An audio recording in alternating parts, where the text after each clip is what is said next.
नमस्कार। हाल ही में national payment corporation of India NPCI ने यूपीआई पेमेंट पर शुल्क लगाने की बात कही थी। यह शुल्क 1 अप्रैल 2023 से लागू करने की तिथि निर्धारित की गई थी। तब से यूपीआई भारतीय अर्थव्यवस्था के लिए चर्चित मुद्दा बना हुआ है। तो आइए आज की क्लास में जानते हैं क्या है यूपीआई, यूपीआई आईडी कैसे बनाएं, यूपीआई के फ़ायदे और नुकसान तथा यूपीआई फ्रॉड से कैसे बचा जा सकता है। तो इन सब प्रमुख बिंदुओं पर आज की क्लास में चर्चा करेंगे। तो चलिए आज की क्लास स्टार्ट करते हैं। तो यूपीआई का फुल फॉर्म जान लेते हैं। यूनिफाइड पेमेंट ट्रांसफ़र, यूपीआई इसका प्रारंभ 11 अप्रैल 2016 से किया गया था और भारतीय राष्ट्रीय भुगतान निगम एनपीसीआई तथा भारतीय रिजर्व बैंक के संयुक्त प्रयास से यूपीआई का प्रचलन प्रारंभ हुआ। क्या है यूपीआई? यूपीआई एक डिजिटल लेन देन प्रक्रिया है जिससे तुरंत पेमेंट होता है। यूपीआई के माध्यम से ग्राहक एक बैंक अकाउंट से दूसरे बैंक अकाउंट में तुरंत एवं आसानी से पैसा ट्रांसफ़र कर सकते हैं और यूपीआई 24 घंटे काम करता है।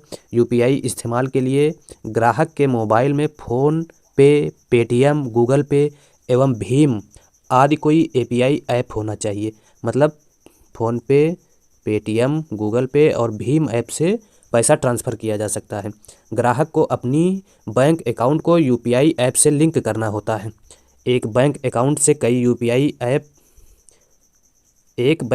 को कई यूपीआई बैंक से लिंक किया जा सकता है तथा कई बैंक अकाउंट को एक ही यूपीआई ऐप के माध्यम से चला सकते हैं। यूपीआई की मदद से पेमेंट करने के लिए स्कैनर अर्थात कह सकते हैं barcode, mobile number, UPI ID, इनमें से किसी एक माध्यम की आवश्यकता होती है।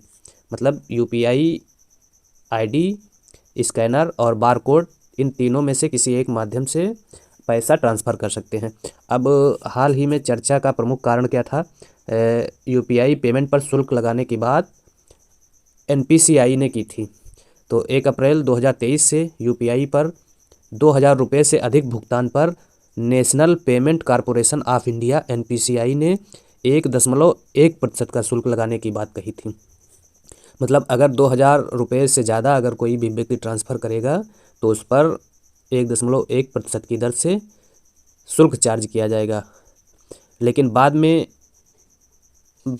National payment corporation of India ने बात को स्पष्ट करते हुए बताया कि यह शुल्क सिर्फ मर्चेंट अर्थात व्यापारियों पर लगाया जाएगा और आम उपभोक्ता पर इस शुल्क का कोई प्रभाव नहीं पड़ेगा। तो अर्थात हम कह सकते हैं कि आम उपभोक्ता को किसी भी प्रकार का शुल्क अभी यूपीआई को नहीं देना होगा और जो शुल्क लगाने की बात की जा रही थी वह मर्चेंट अर्थात व्यापारियों के ऊपर लगाई जाएगी। भारत में अगर यूपीआई के ट्रांजैक्शन की बात की जाए तो 25 करोड़ लोग यूपीआई का इस्तेमाल ख़रीदारी के लिए करते हैं और 12,99,058 करोड़ रुपया का यूपीआई ट्रांजैक्शन जनवरी माह में हुआ था। तो बाकी यूपीआई आईडी बनाने के लिए क्या क्या चीज़ें आवश्यकता है, किन किन चीज़ों की आवश्यकता है, इसको जान लेते हैं। यूपीआई आईडी बनाने के लिए एक बैंक अकाउंट की आवश्यकता होती है।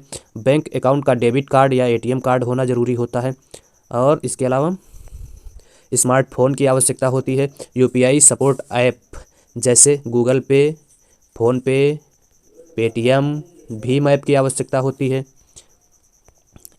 इन सब की मदद से आप कोई भी खाताधारक यूपीआई आईडी बना सकता है और वह पैसा इधर से उधर या एक अकाउंट से दूसरे अकाउंट में ट्रांसफ़र कर सकता है। अब यूपीआई के फ़ायदे क्या क्या हैं जान लेते हैं। यूपीआई के कौन कौन से फ़ायदे हैं? तो UPI payment system cashless payment करने के लिए सबसे अच्छा और फास्ट तरीका है। यूपीआई के द्वारा पेमेंट करने के लिए उपभोक्ता को किसी प्रकार का टैक्स या एक्स्ट्रा चार्ज नहीं देना होता है।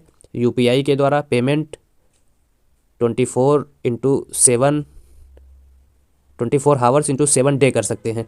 और यूपीआई ट्रांसफ़र से गलत खाते या बैंक में पैसा जाने का खतरा बहुत कम हो जाता है। और बिना इंटरनेट वाले फ़ोन में *99# डायल करके यूपीआई का प्रयोग किया जा सकता है।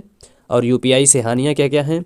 यूपीआई के द्वारा एक दिन में अधिकतम 1 लाख रुपए तक का लेन देन किया जा सकता है। अगर एक से ज़्यादा ऐप इस्तेमाल करते हैं तो यूपीआई ट्रांजैक्शन करते हैं एक से ज़्यादा ऐप इस्तेमाल करके, तो अधिकतम एक दिन में 10 ट्रांजैक्शन कर सकते हैं।